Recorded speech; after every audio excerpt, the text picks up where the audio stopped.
ተነስና አናግረኝ። ኦኬ ኖርማል ነው። እኔ እረዳለሁ፣ የምሬ ነው ማለት እረዳለሁ ያንተን ሀሳብ። ለእኛ እየለፋ ያለው ነገር የሆነ እንደዚህ ሳደርግ ያንተን ልፋት ገደል የከተትኩብህ አይነት ስሜት እየከተትሽ ነው። ምክንያቱም መሄድ የለበትም ቡታጀራ እንዴ። እነዚህ ልጆች ከሄርሜላ ጋር ነው እንዲሆን ፍላጎታቸው። ቡዜ እኮ ከአንድም ከሁለትም አየዋት አይደል እንዴ። ስለዚህ ፍላጎቷ ከሄርሜላ ጋር እንዲሆን። ሰላም ጤና ይስጥልኝ። ወደ የተከበራችሁ ቤተሰቦች እንዴት ናቸው? እኔ ያለው እግዚአብሔር ይመስገን። ቤተሰብ እንግዲህ የነኚህ ቤተሰብ ጉዳይ እንግዲህ ኤፍሬም ሄዷል። ምክንያቱም እንደዚህ እያለቀሰማ ለአፍራ እንትና ሩታን አፍቃው እኮ ነው። ሩታን አፍቃው ነው። ምክንያቱም እንዴት ነው እናትና አባቴ ቤት መሄድ የለባቸውም ነበረ? እኔና አንቺ ተመካክረን አልነበረም ወይ?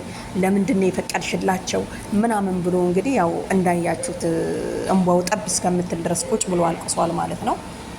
ኤፍሬም ያው እንደምታውቁት ለሄርሜላ ስለሚወዳት ስለሚያፈቅራት እንጂ ለወንድሙ ብሎ እንዳልሆነ ያው አስረግጠን ከዚህም በፊት አይተናል ሁላችንም ማለት ነው። እና ሩታ ግን በጣም ያደነኳት ነገር ምንድን ነው የለቀኩት ከነሱ ጋር እንዳያጣሉን ነው ከቤተሰብ ጋር።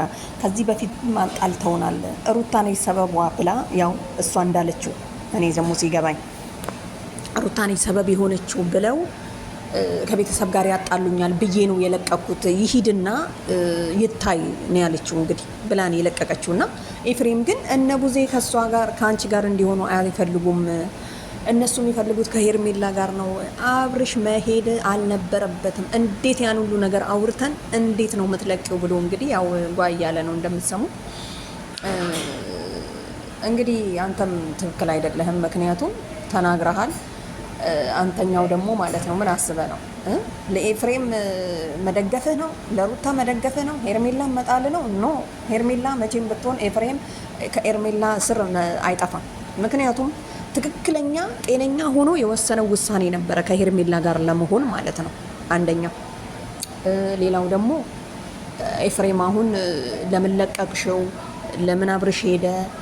ቤተሰቦቼን እናትና አባቴን ያጨናንቃል፣ እነሱን ራሱ ያሳምማቸዋል ምናምን ለሚለው ነገር ለነሱ አስበህ እንዳልሆነ 100% እኛ ማለት ነው እኛ ኮመንታተሮች እኛ ኦዲየንሶቻችሁ ተረድተናል። አንተ ሄርሜላን ስላፈቀርካት እንዳት ብለክ አብርሽ ላይ ራሱ የሆነ ነገር ያደረከው አንተ እንደሆንክ አርጋለሁ ብለሃል። ደግሞ ለማንኛውም ማድረግህ አይቀርም። ምክንያቱም አንድ ሰው በአሁን ሰዓት የሆነ የወጣትነት ዘመን ላይ ስትሆኑ ሰው ምን ይከተልብኛል ምን ይሆንብኛል የሚል ነገር የለም። በቃ የራሳችንን ስሜት ብቻ ነው የምንከተለው ማለት ነው። አሁን ኤፍሬም ያለው የራሱን ስሜት ብቻ ነው እየተከተለ ያለው ማማማ እና ቤተሰብ ይቅርታ ተቋረጠብኝ ማለት ነው። እና ምን ልላችሁ ፈልጌ መሰላችሁ፣ ያው እንግዲህ እንደምታዩት ከዚህም በፊት ያው ብዙ ነገር ሲናገር ሰምተናል። እና ሩታ ደግሞ አሁን ባደረገችው ነገር ትክክለኛ ውሳኔ ነው። ምክንያቱም መሄዳቸው ጥሩ ነው።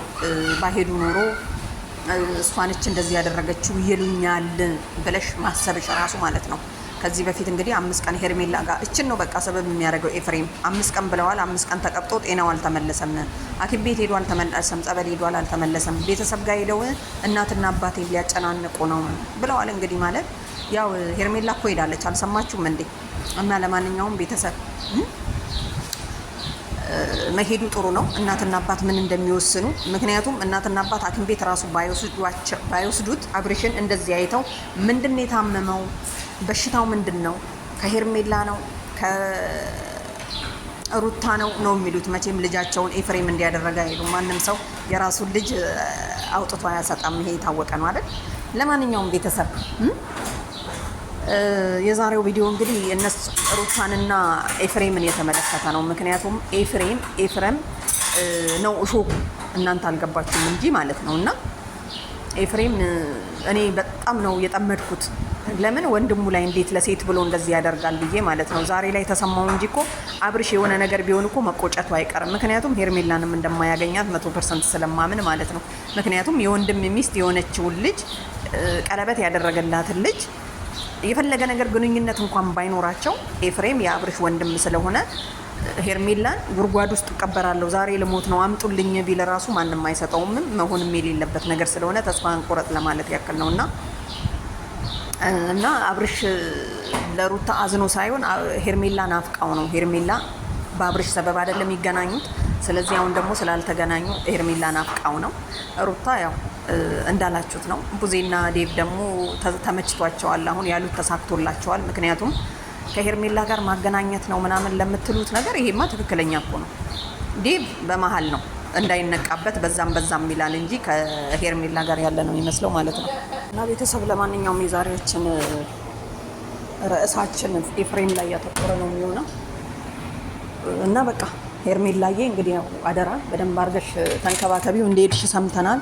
ምክንያቱም ዴቭና ቡዜ አንድ ላይ እንድትሆኑ ስለሚፈልጉ ተከትለሽ እንደሄድሽ እንደምትደውይ ሁሉን ነገር የሰማነው መረጃ አለና በደንብ አድርገሽ ተንከባከቢ። ኤፍሬም እንግዲህ ያው ሄዳለሁ ብሏል። ሄዶ ከሄርሜላ ጋር ያው መደባደቡ አይቀሩም። ምክንያቱም